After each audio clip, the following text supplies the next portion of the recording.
The trade deadline is a day away, but for tonight, Andrew Wiggins played like someone who does not want to go anywhere as the Golden State Warriors pumped out a dominating performance. Kylen Mills and I are going to break it all down next. This is Locked On Warriors.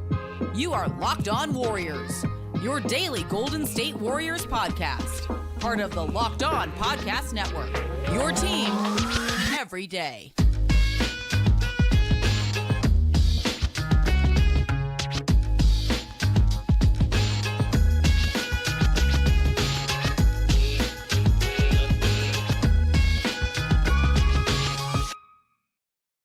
Thank you for making Locked On Warriors your first listen every day. We're free and available wherever you get podcasts and on YouTube. It's where you can find the live shows exclusively. We're part of the Locked On Podcast Network, your team every day. You can follow Kylen Mills on all social media platforms. Add her name. It's super easy, at Kylen Mills. You can follow me on Threads at Dog Wild. You can follow the program on Threads as well at Locked On Warriors. Kylen, great to see you in a game that resembled a performance of someone who does not want to go anywhere. The Golden State Warriors did dominate. They win by 23 points. Very similar to a few weeks ago when they played the same Philly team. They definitely own this squad. Your reaction and how the hell are you doing? Doing great, Cyrus. I mean, they own this squad without Joel Embiid, so that does need to be pointed out. Only one of the best players in the NBA. Great to see the team get a win. The Warriors finally have won back-to-back games. This was the first time since November. So that's a huge step in the right direction in terms of positive momentum. But the second time since November. Is that what you said? I'm sorry. This was the first time since November. That's what they said in the postgame. They screwed up. I think I'm almost positive it's the second time. In fact, I have the I don't mean to talk over you. They won back-to-back games in January 30th and February 2nd. So call out your source because they deserve to be well, it was on the ESPN broadcast. Oh, on ESPN, yeah. Unless maybe they said back-to-back on the road. That's the only that might be true. That's the only other thing I could think, but they didn't, or they meant back-to-back on the road, but I don't think they said back-to-back on the road. Anyways, let's say it's the second time since November. It is there we go. A good accomplishment. It's a positive step in the right direction. This is a team that has struggled to string together wins all season long. They're below 500. Even a Philly team without Joel Embiid is a good win. To me, the Warriors, they were more locked in defensively. They played better defensively from the start. They won the battle on the boards, which I thought was a positive. Couple other things is that they kept turnovers under control, which has been an issue for them in a number of losses. 13 turnovers was good. They were able to get out on the break a couple times and get out in transition by forcing turnovers as well. And they shot well from beyond the arc. I thought this shot selection was much better for the Warriors tonight. And a big reason why, a person that I do want to call out and point out a much improved performance from is Klay Thompson. Mm-hmm. This is the kind of performance the Warriors need from Klay. He does not need to be shooting constantly all game long, trying to put up 30 a night. He needs to accept that this is what the Warriors need from him. 18 points when it's an efficient 18 points is a huge positive. 6 of 12 from the field, 4 of 5 from beyond the arc. He chipped in an assist, 3 rebounds. He was a team best plus 24. And to me, Klay let the game come to him. He didn't look like he was forcing it. I liked his shot selection. He was taking threes when they were open. He did have 1 or 2 that I thought were nice mid-range looks, but just not this dumb, hard, double teamed on the run. Sometimes in these games, he just forces up shots that don't need to go. And I thought that his shot selection was much better in this game. I thought the team's shot selection was much better in this game. And that's a big reason why they had better efficiency.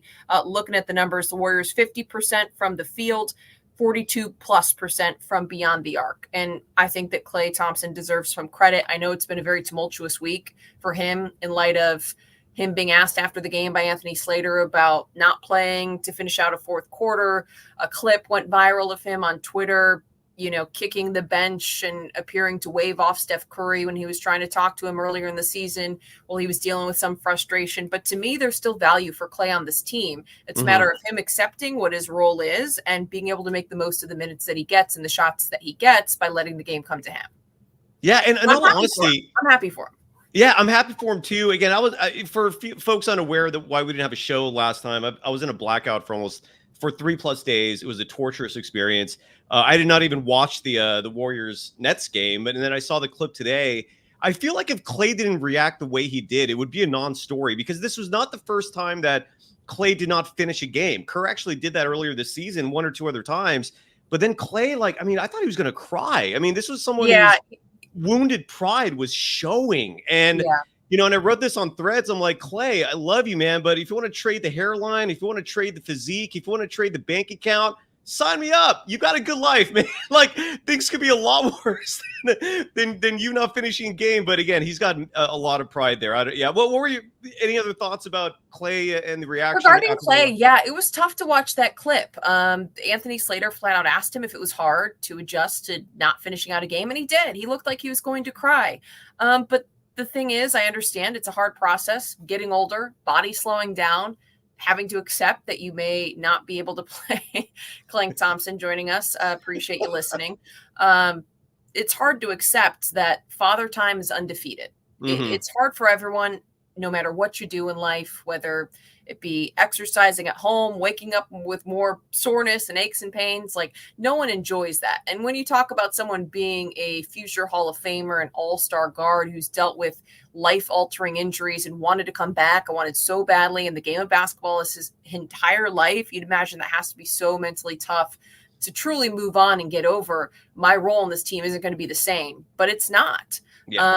He needs to accept that if he's not closing out games, that may just be the reality of the situation moving forward. I still think he's incredibly valuable to this team. I still think that Klay has the heart. He shows that he can defend. He can hit 3-point shots regardless of how much older he can get, as long as he doesn't force it. I think that he does have a role on this team. It may change, but I still think he's very valuable.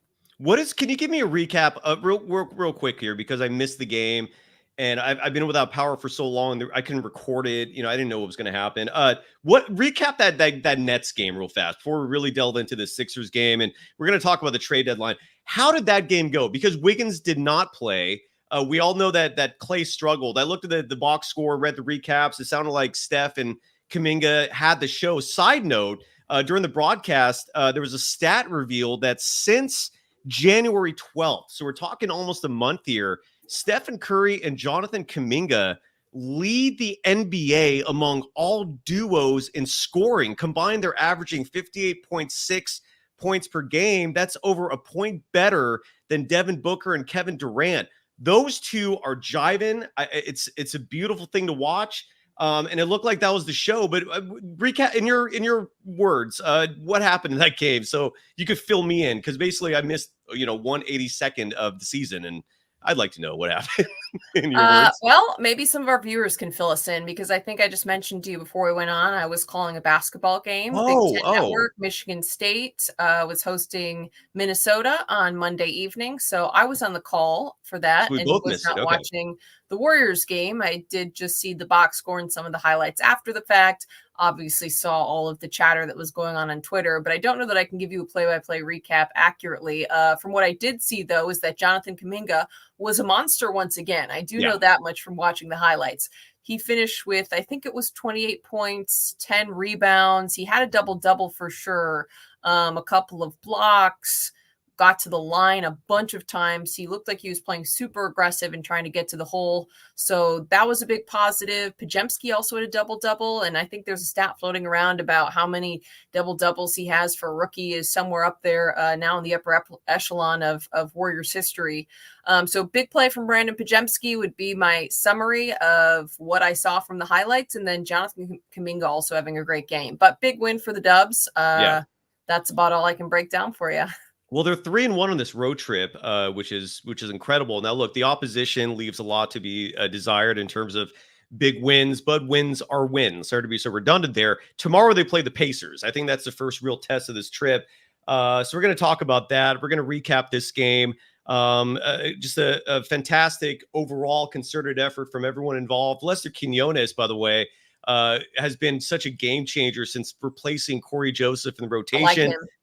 Absolutely. We've been advocating for him for months. He finished the game with 13 points on 4 of 7 shooting, all 7 field goal attempts from beyond the arc. So kudos to Quinones. And we're obviously going to talk about Wiggins. I mean, we have to, because Yep. either he's going to be a part of this team tomorrow or he's going to get traded. And there are a couple teams being linked to Wiggins. So we'll discuss that and so much more. Let's give some love to some of our sponsors today. And first up on the agenda is FanDuel, the official sportsbook of the Locked On Podcast Network. Happy Super Bowl to all who celebrate from FanDuel, America's #1 sportsbook.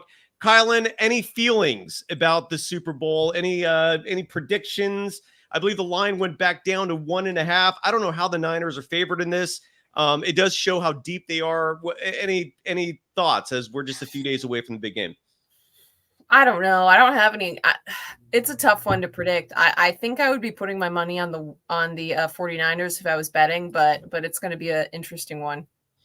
Hell yeah. Patty Mahomes scares the living bejesus out of me. I know. That's why I don't know, dude. Like, he knows how to win. Dude's a winner. But I love this 49ers team. I think they are super deep, and I'm excited to see what happens. I hope they give them a run for their money at the very least. Yeah, I will not be surprised if the Niners win, but I'm also, as a diehard fan of theirs, I'm super nervous and skeptical, but I do think they could pull it off. And I think they could. Yeah, same. I'm trying to keep my hopes tepid. But if you're like me, Super Bowl Sunday is all about scoring the best seat on the couch, grabbing your favorite football snacks, and placing some super bets. And FanDuel has you covered for that and so much more. Not only can you bet on who's going to win Super Bowl 58, they also have a massive list of prop bets. You can bet on who's going to score a touchdown, how many points are going to be scored, who's going to win the coin flip, the length of the national anthem. It's crazy what you can bet on. It's a gambler's delight, absolute paradise. If you're all about being a degenerate gambler, new customers join today and you'll get $200. You'll get $200 in bonus bets if your first bet of $5 or more wins. Just visit FanDuel.com/lockedon to sign up. That's FanDuel.com/lockedon. Make every moment more with FanDuel, an official sportsbook partner of the NFL. You are Locked On Warriors, your daily Golden State Warriors podcast. Part of the Locked On Podcast Network, your team every day. Folks, the NBA trade deadline is fast approaching, and Locked On Fantasy Basketball is your place for live reaction. Thursday, that's tomorrow at 1 p.m. Eastern, 10 Pacific in the morning. Subscribe to Locked On Fantasy Basketball on YouTube today so you don't miss Josh Lloyd, the Aussie, breaking down every NBA trade with analysis and insight you can only get from Locked On Fantasy Basketball, part of the Locked On Podcast Network, your team every day. Kylen Mills is also part of the Locked On Podcast Network. You can follow her on all social media platforms at her name, at Kylen Mills. So Andrew Wiggins, he is the name that is the hot topic right now. He had one of his best games of the season tonight, 21 points. The rebounding number is what particularly impressed me. He grabbed 10. It might have been his first double-double of the season. Do not quote me on that. I could be wrong. Was a plus 17 in net rating, 9 of 14 from the field, 2 of 3 from beyond the arc. Now, here's Wiggins' point totals since the start of the year. I'm going to list these off real fast so you can get a little perspective on how Wiggins is doing lately, because he does have some fans. It's a little surprising to me, how ardent some of his supporters are. Because there are people out there that don't want him traded. Since January 1st, here's how much Wiggins has scored in each game: 10, 11, 3, 3, 5, 17, 7. And then he went through a 5-game stretch of 16, 12, 17, 22, 23 against the same Philly team. So 2 of his highest scoring games of the season were both against the Sixers. Then he had a 9-point game. Then he had a 2-point game where he got injured, but he did play 19 minutes. And then tonight he scored 21. That doesn't impress me that much. And look, I know some people really don't want him to leave. Steve Kerr is probably number 1 on the list. He doesn't want anything to change.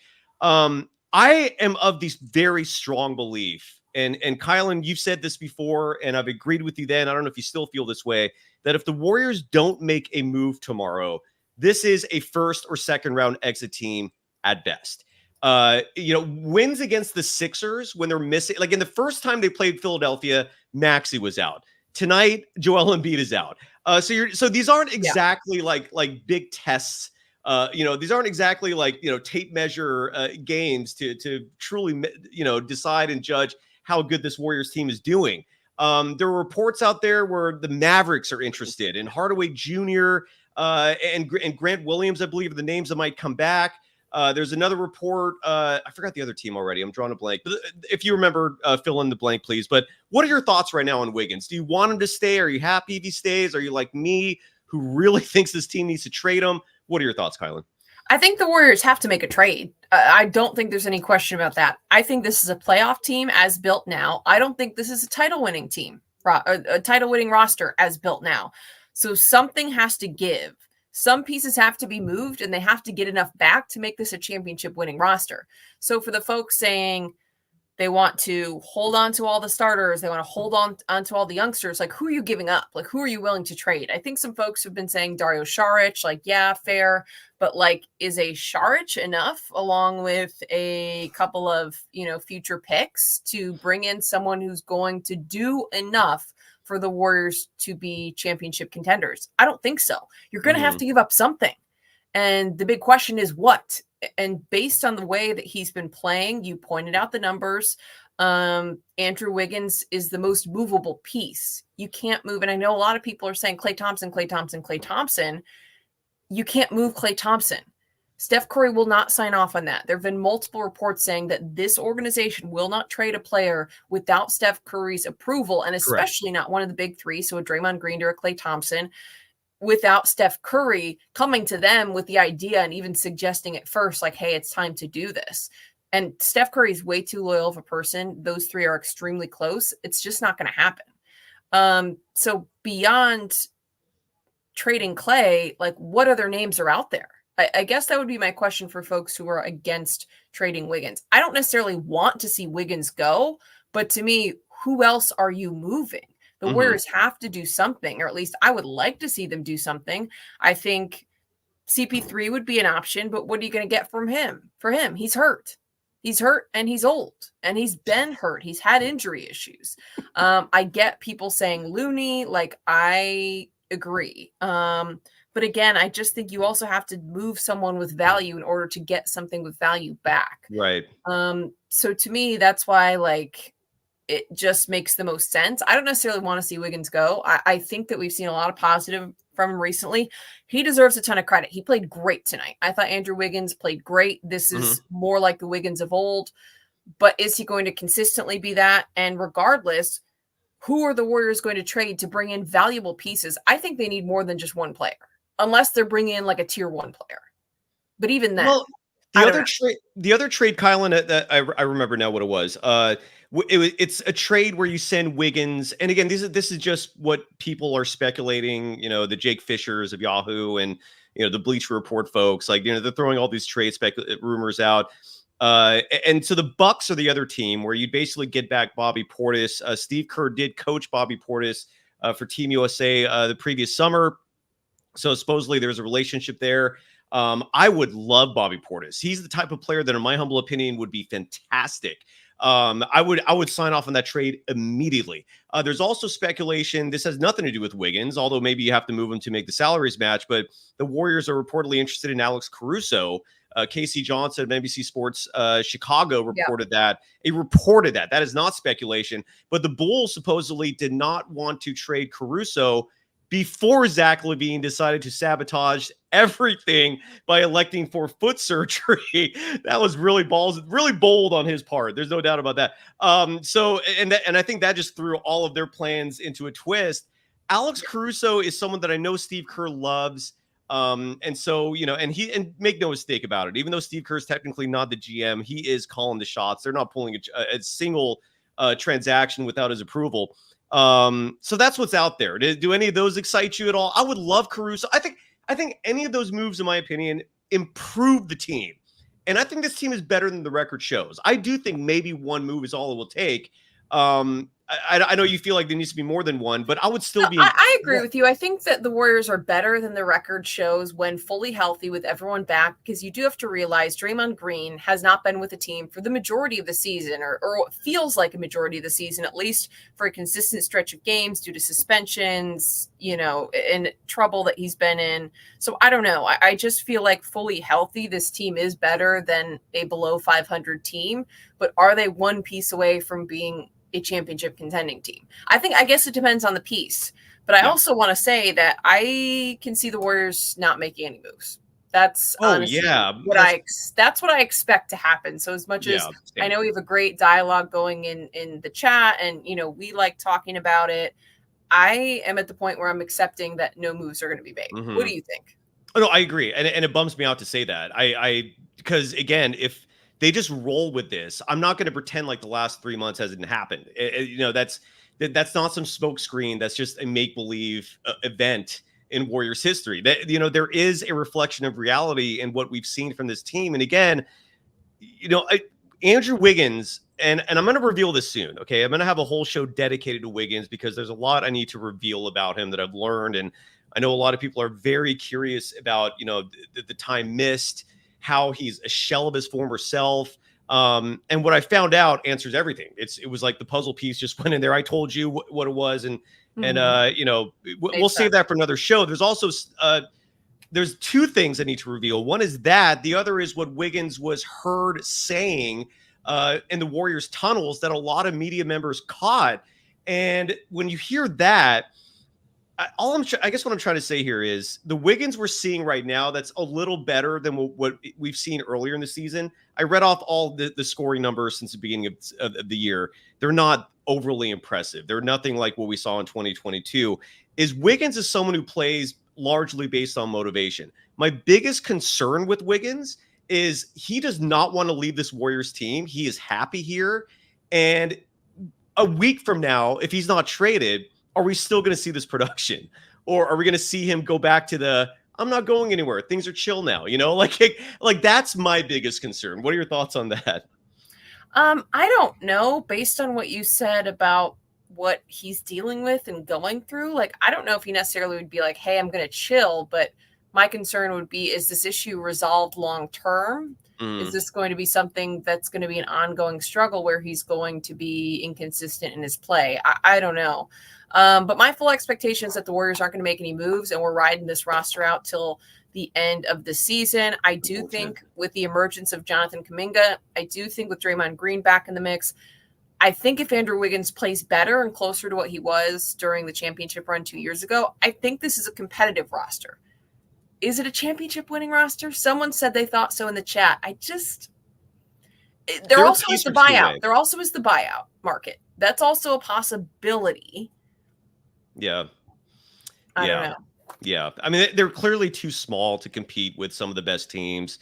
The defense, we've only seen it improve the last few games. That's been a massive problem all season, and that does correlate directly with the size of this team. I'm with you. If they don't do anything, if they stand pat, this is going to be just the last dance of this dynasty, and we're just going to see it go like it's done. It's done. I would not be surprised if they make no moves and they don't even make the play-in. Like, that would not shock me. Because again, we're making these judgments based on the last few games, and I'm looking at the last 4 or 5 games on this road trip, which, yes, they're 3-1, but you beat Memphis. Okay. You lost to Atlanta. I'm sorry, where Steph scored 60 points. You beat Brooklyn. I mean, those are non-playoff teams in the Eastern Conference. You beat Philly, missing a star player. I mean, these aren't the type of games that, to me, present measuring sticks. And yeah, I really hope they do something. It would colossally disappoint. When we come back, I'm gonna give you a metaphor for Steve Kerr, Kylen, and I'd love to know what your thoughts are, if I'm accurate or not, because I feel like it reflects largely his mentality when it comes to personnel and who he surrounds himself on this team. But first, let's give some love to a sponsor that, in many ways, when it comes to the Warriors' struggles, might be apropos. And that is BetterHelp, which, if you're not doing so great, the world is hard. If you went through, let's say, a 3-day blackout and you're dealing with anxiety and just anger, you might want to find a resource, and BetterHelp is one of those resources for you. This episode today is brought to you by BetterHelp. Give online therapy a try at betterhelp.com/LockedOnNBA and get on your way to being your best self. Kylen, do you have any testimonials? Do you have any thoughts on just seeking out help for the most important organ in your body, the brain? Oh, yeah. I think there's no shame. Everyone's, starting to acknowledge the importance of mental health, and it's just as important to take care of that as it is your physical body. So there's no shame. I've been benefited by speaking with someone, by speaking with a counselor, and so I don't think there should be any stigma around it. Same. I'm absolutely with you. And one of the beautiful things about BetterHelp, besides the fact that you can save money and time by doing it from the comfort of your own home instead of driving to an office, you can also keep changing therapists until you find the right one. That's part of the process that can be difficult for people. If you're forced to just stick with a single therapist and there's no connection there, or if it's not a good fit, that could be a harmful process. And with BetterHelp, you can keep going through it until you find the right person. So if you're thinking of starting therapy, give BetterHelp a try. It's entirely online, designed to be flexible and suited to your schedule. Visit BetterHelp.com/LockedOnNBA to get 10% off your first month. That's BetterHelp, HELP.com/LockedOnNBA. You are Locked On Warriors, your daily Golden State Warriors podcast. Part of the Locked On Podcast Network, your team every day. For making Locked On Warriors for making Locked On Warriors your first listen every day. We're free and available wherever you get podcasts. For the everydayers, we're going to be back at this tomorrow. The Warriors are taking on the Pacers, second half of a back-to-back. That, to me, like, if the Warriors show up for that game and they dominate the Pacers, or even just come in with a win, I'm going to be feeling a lot better about things. Okay, that's a test. So I'm very, very curious about that. Kylen, what are your thoughts on tomorrow's game? Do you feel like the Warriors can win the game, and how do you value tomorrow's game in the big picture? Like, do you put a lot of weight on it? Is it just another game? What are your thoughts on that? I mean, I feel like the Warriors, they're not at the point where every game has to be a big game, but at the same time, like, you have to start stringing together wins now. I just feel like we're at the point where we're approaching the trade deadline, all-star break coming. You're really in that second half of the season. Like, at some point, things need to start clicking and they need to start stringing wins together. They need to get up into the playoff picture. And now is the time. So I don't know that I'm putting more importance on it, just based on the fact that it is the Pacers, based on the fact they've won 2 straight.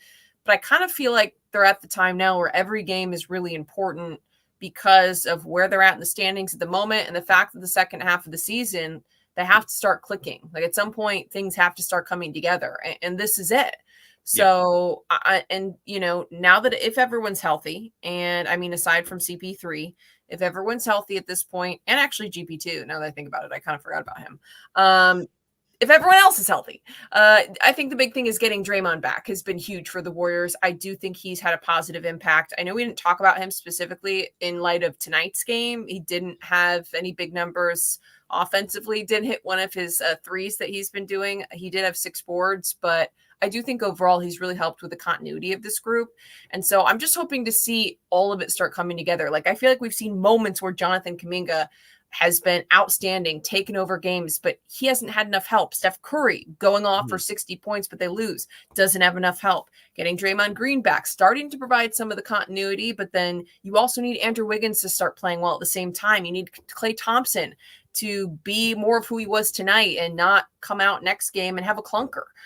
So to me, it's like all of those guys need to start consistently playing well together, and now is the time. And I would like to see more of the youngsters off the bench. I want to see Moses Moody continue to get a big role now that he's back healthy. He looked a little bit rusty early in the game, hit a couple late threes that I thought maybe helped him get a little bit more in his groove, but would love to see more Trace Jackson-Davis. Would love to see Brandon Pajemski continue to develop. I liked Lester Quinones in this game, and I thought he played well last game. So I think that this is the time where the Warriors really need to start looking themselves in the mirror and say, are we going to get this together or not? Because this is it. You cannot continue to go later and later and later into the season below 500. Mm-hmm. And the And a lot Warriors, of it right? to me is just like them bringing intensity and focus and playing defense. Yeah, Sorry, that's just absolutely. the other half of it to me is like all of those guys that I just mentioned have to bring intensity every single night. Like I feel like it's one or two guys a night that are stepping up, and Yeah. then the others kind of are just there. It's like you all have to play that like that every single night. Totally agree with you. The Warrior, I didn't know this until just now. I don't know why I missed this. There's a 4-way tie for the top seed in the Western Conference right now. The Clippers, Thunder, T-Wolves, and Nuggets are all tied in the loss. Actually, just tied with, no, almost entirely tied in terms of record, but in terms of win losses, they're all on equal footing. And then the Kings are behind them, 5 games back. Same with the Suns. The Warriors are still a game behind the Jazz for the play-in. Steve Kerr to me reminds me of that single person in the dating scene who is as picky as they come, right? Oh, they're not blonde enough. They're not skinny enough. They're not outgoing enough. That's the vibe I get from Steve Kerr in terms of new additions to the team, whether it's personnel or coaches. And that can be frustrating because if you're that picky, oftentimes you're going to miss out on true talent. Like I'm much more of a subscriber to the Jerry West philosophy, which is just get the best players out there, put them on your team, and have a coach who's going to make it work. What are your thoughts on that? I mean, I agree. I completely agree. Something I do want to mention on Steve Kerr, kind of like half pivoting from that, though, is a big reason why I think the Warriors have been more successful recently is because he is letting the young guys play. It is not, and it kind of goes to your point in terms of him, just being bizarre with rotations and with new players, but let the young guys play. Like, I do think there's something to be said for him continuing to give Wiggins and Klay opportunities and for, believing in the guys you have the relationships with. But you have to consistently figure out how to get Jonathan Kuminga 25 plus minutes a night. You need to consistently get Moses Moody bigger minutes. I know he's just coming back from the injury, so I think that he needs to be a key figure off the bench. I like the fact that he eventually got Trace Jackson-Davis in, but I think he can have a night in, night out role, especially given certain matchups. Yeah, that's weird. And then that's getting what? I said that's weird that we're not seeing him a lot. Like he only played 3 minutes. Well, we were for a while, and then I don't know. It's just the rotation thing to me is a big issue. And another thing we haven't touched on with the team this year, Steve Kerr is also very, very culpable for where the team's at right now. I believe that in terms of the usage, the rotations, and I think that he's been outcoached at times this season. Big time. Yeah. Big time. So I think that another huge piece of it is like continuing to give the young guys the longer leash that a lot of us fans have been asking for. Yeah. Kerr, I feel like is coaching like a man who wants to save his job. That's the vibe I'm getting lately is he seems like someone who is realizing playing his favorites is not resulting in success, and now he's doing what you have to do to get wins. But I really believe this strongly, Kylen. I know a lot of what we say on this show is subjective, but I cannot emphasize enough. If this team stands pat when that trade deadline comes and goes tomorrow, don't expect much. That's just how I really strongly feel about it. Any last words or thoughts on that, and anything else? Yeah, I don't expect the Warriors to make any moves. I am very curious to see how this team closes out. I think there's a lot of potential there. Like I said, with the young guys getting more opportunities, continuing to play well, some of the vets like Klay Thompson playing within himself, not trying to do too much, like 18 a night when it's an efficient 18 a night from Klay, like fine, great. Don't take 30 shots. When you go 4 for 5 from 3 and 50% from the field, great. Andrew Wiggins, continue doing what you did tonight. Can he do it consistently? That's the big question now here. Jonathan Kuminga, to me, has emerged and has risen and has shown what he's capable of night in and night out. He needs to keep doing that. Draymond Green has been a big piece, and I think starting to turn things around, continue to show up. So I'm excited to see what this team does down the stretch. I really am. Big time. DP2 back healthy at some point. We'll after the real quick. He's expected back after the All-Star break. Okay. So that's when we should expect to see Gary Payne II. But still, you're getting him back, so adding some perimeter defense, and defense has been a huge problem. So I still think there's a lot of potential for this team. I'm not giving up on them yet, but I don't think we're going to see any moves before the trade deadline. Yeah, that's a bummer, and I totally agree with you. I will say this: if Wiggins, I assuredly say this, if Wiggins is traded for, let's say, Grant Williams / Tim Hardaway Jr. Side note: Tim Hardaway Jr. is badass. Or if it's for Bobby Portis, or if it's for Alex Caruso, That's a great move, Dub Nation. I promise you, this is a much better team if they do that. But I agree with you. They're probably not going to do a damn thing. Probably not. There we go. All right. Well, thanks for having us. As always, Kylen, always great to see you. And we'll be back at it tomorrow. Warriors Pacers post game. Bye-bye. Night. Oh, we